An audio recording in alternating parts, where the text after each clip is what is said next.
ሰላም ጤና ይስጥልን ክቡራን የዩቲዩብ ቤተሰቦች፣ የሰዓቱን አጫጭር መረጃዎች እየቀርብ ያለው እስከ ፍጻሜው አብራችሁን ቆዩ።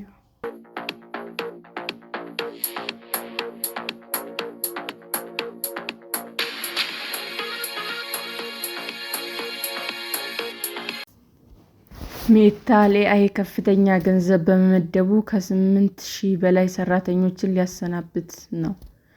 ሜታ በሰው ሰራሽ አስተውሎት ላይ የሚያወጣውን ወጪ በከፍተኛ መጠን በመጨመሩ በሺዎች የሚቆጠሩ ሰራተኞችን ሊያሰናብት መሆኑን አስታወቀ።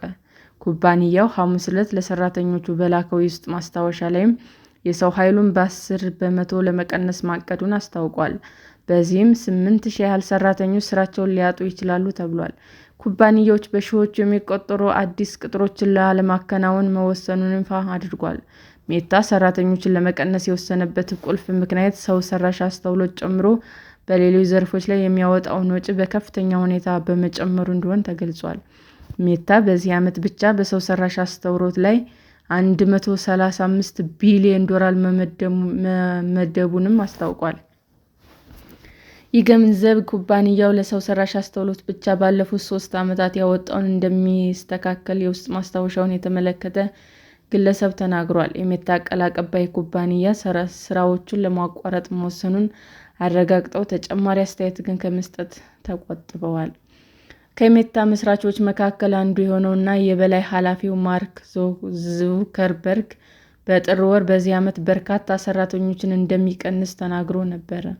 የሜታ ኃላፊ በሰው ሰራሽ አስተውሎት የሚደገፉ ሰራተኞች ምን ያህል ውጤታማ መሆናቸውን ማስተዋሉን ጠቅሶ ከዚህ በፊት በርካታ የሰው ኃይል ይጠይቁ የነበሩ ፕሮጀክቶች አሁን በአንድ ሰው እንደሚከናወኑ አብራርቷል።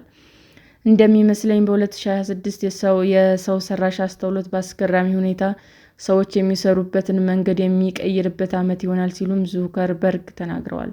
ባለፈው ሳምንት ሮይተርስ የዜና ወኪል ሜታ በዚህ ዓመት ብቻ ከ1,000 ሰራተኞች ለመቀነስ ማቀዱን ዘግቦ ነበር። ሐሙስ ዕለት ሰራተኞቹን የተመለከቱ የውስጥ ማስታወሻዎች መጀመሪያ የተዘገቡ በብሉምበርግ ነው። ሜታ ባለፉት 4 ወራት ብቻ 2,000 ሰራተኞችን ያሰናበተ ሲሆን የድርጅቱ ሰራተኞች ተጨማሪ ቅነሳ እንደሚኖር እየጠበቁ እንደነበረም ለቢቢሲ ተናግረዋል። ከቅርብ ወራት ወዲህ ሜታ ወጪዎችንና ውስጣዊ ትኩረቱን የተቀየረው ከሰው ሰራሽ አስተውሎት ሞዴሎችና መሳሪያዎች እድገት ጋር ራሱን ለማስተካከል በሚያደርገው ጥረት መሆኑ ተገልጿል። ኩባንያው በዚህ ሳምንት ሰራተኞቹ ከኮምፒውተራቸው ጋር ያላቸውን ግንኙነት ለመከታተል እንደሚጀምርና ይህም የሰው ሰራሽ ሞዴሎችን ለማሰልጠንና ለማሻሻል መሆኑን የገለጸ ሲሆን ሰራተኞቹ ግን እርምጃው ጨቋኝ ሲል ገልጸውታል። ይህ ኩባንያ በሰው ሰራሽ አስተውሎት ፍቅር ወድቋል ሲሉም አንድ የድርጅቱ ሰራተኛ ለቢቢሲ ተናግረዋል።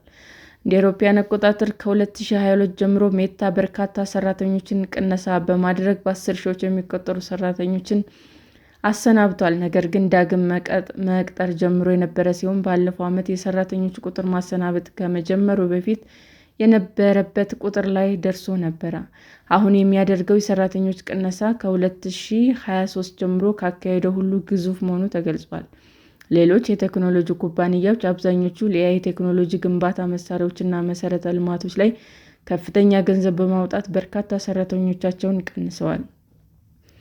አማዞን ከ30,000 በላይ ሰራተኞችን ሲያሰናብት፣ ኦራክል ደግሞ ከ10,000 በላይ የሚሆኑ መቀነሱን አስታውቋል። ሰላም ጤና ይስጥልን ውድ የዩቲዩብ ቤተሰቦቼ እንዴት ናችሁ?